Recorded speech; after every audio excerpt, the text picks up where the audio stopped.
السلام عليكم. احنا ممكن نغير انطباع اليوزر بالكامل عن صفحة الويب سايت بتاعتنا عن طريق جزء بسيط وصغير فيها، لكن ليه أهمية كبيرة جدا، اللي هو الصور. تعال نشوف ازاي البوت ستراب بيقدر يتحكم في الصور وبيخلي شكلها جميل ويخليها ريسبونسيف من غير ما نتعب نفسنا في اكواد سي اس اس كتيرة. كمل معانا الفيديو للآخر، هنقول على تركاية مهمة جدا ممكن تكون سبب في ان احنا نعمل حاجة حلوة قوي، او ان احنا نغلط غلطة كبيرة جدا في الصفحة بتاعتنا ونبوظ اليو اي بتاعنا. تابعنا في كود فيرس اكاديمي، هيوصلك كل جديد في مجال البرمجه. ما تنساش السبسكرايب. كل لينكات القناه على السوشيال ميديا هتلاقيها في الوصف. جهز نفسك وحضر لابك، يلا بينا نبدا.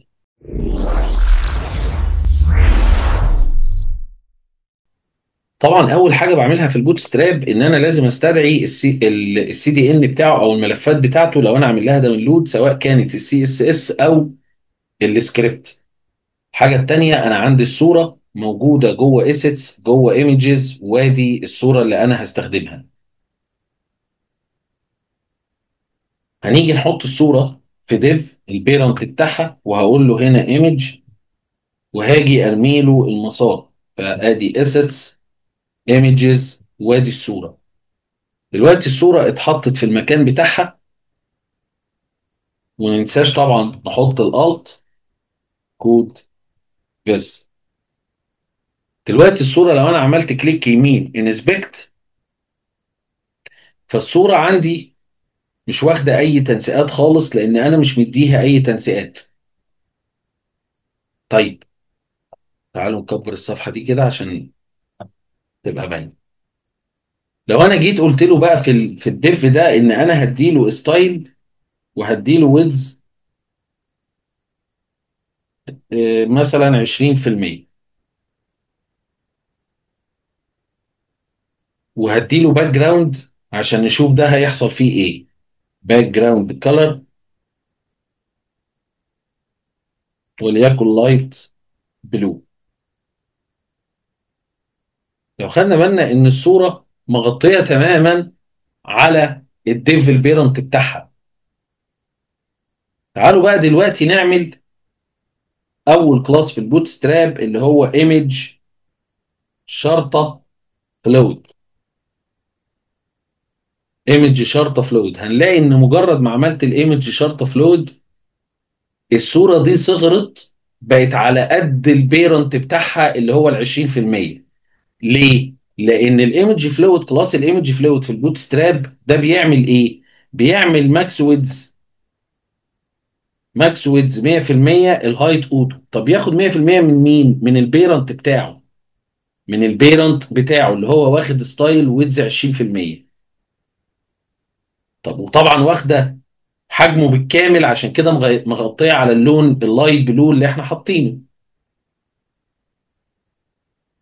ممتاز جدا. طب معنى كلامي ان انا لو كبرت ده ال 30%، ال 20% دي خليتها 40، هنلاقي الصوره كمان كبرت معايا. ليه؟ لانها واخده ماكس ويدز بالنسبه للبيرنت بتاعها 100%. طب لو انا كبرت الصفحه، يبدا يبان المنظر بتاعي. شايفين المنظر بتاعي كده ابتدى يبان؟ واخدين بال حضراتكم؟ فهنا انا بقدر اتحكم في الصوره بشكل كامل عن طريق الايمج فلويد، هو بيعملها لي بدل انا ما اعملها في السي اس اس. طب هل في تنسيق تاني بيعمل شغل على الصور غير الايمج فلويد؟ تعالوا ناخد ده كليك، يعني كوبي كده، وبدل ايمج فلويد هنحط thumbnail.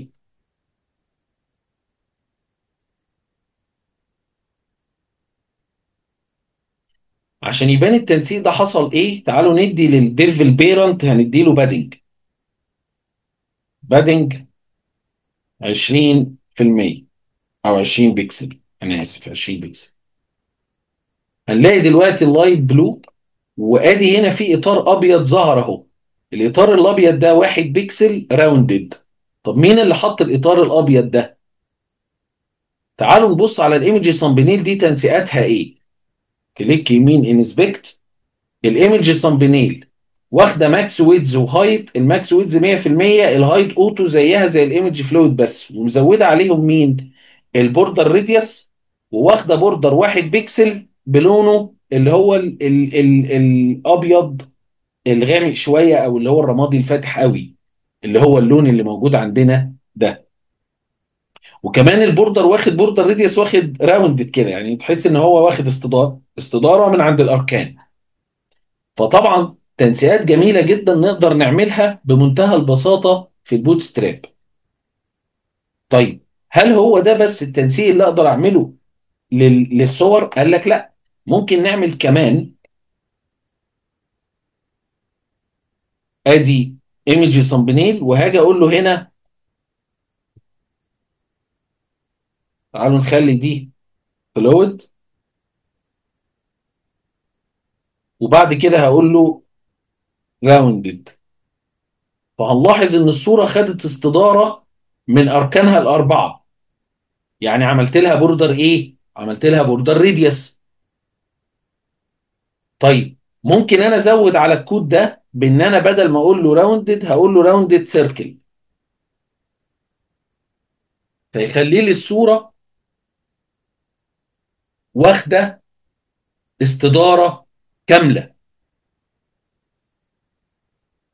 الصوره واخده استداره كامله. طيب، تعالوا بقى نتكلم على التركايه اللي بتاعت فيديو النهارده. هل انا ممكن اعمل ويدز للصوره بتاعتنا دي باستخدام البوت ستراب؟ يعني بمعنى اصح، هل ان انا ممكن اجي هنا كده اقول له انا عايز اعمل ويدز مثلا 25 بكسل؟ هل انا ممكن اعمل الحركه دي؟ لو خدت بالكم ينفع، بس انا عندي هنا مشكله رهيبه جدا، اللي هي ايه؟ الويدز دي 25 معناها ان انا بقول له ان انا عايز اعمل ويدز الصوره، عرض الصوره 25% من البيرنت بتاعها. يعني انا لو عملت كليك يمين انسبكت دلوقتي، هنلاحظ ان الصوره اهي، الصوره واخده ويدز 25%، وبعد كده الايمج فلويد الماكس ويدز 100%. يعني انا اديته ويدز 25%، وبعد كده اديته ماكس ويدز 100%. مين اللي اتطبق ال 25%؟ لان هي امبورتنت. بس انا هنا عملت تعارض للكودين مع بعض. عملت تعارض كود الويدز 25 مع كود الايمج فلويد. وهنا ده مش حل كويس بالنسبه لي البوت ستراب بتاعي، او بالنسبه لصفحه الويب سايت بتاعتي. ففي الحاله دي انا ممكن اعمل ايه؟ في الحاله دي انا ممكن ان انا استغنى عن الايمج فلويد كده. يعني الحل ان انا استغنى عن دي مثلا، الايمج فلويد كده، وساعتها هبقى انا اشتغلت على ويدز ال 25 على طول، يبقى انا حليت المشكله. طب لو حبيت ادي ويدز بقى، قصدي حبيت ادي ايمج فلويد، يعني اخليها تاخد حاجه، ممكن ساعتها اعملها بالستايل بره، وبرده ما هيبقاش افضل حل. ليه؟ لان انا مدي ويدز جوه 25 والستايل بره مديله ويدز، فبرده ده مش حل، مش جيد بالنسبه لصفحه البوت بتاعتنا او صفحه الويب سايت بتاعتنا. كويس. او ان انا اعكس، اللي هي ايه؟ ان انا هشتغل بالايمج فلويد، وساعتها انا مش هدي ويدز، مش هدي الويدز بتاعنا ده. دي تركايه محاضره النهارده. اشوفكم على خير، يا رب الفيديو يعجبكم. السلام عليكم.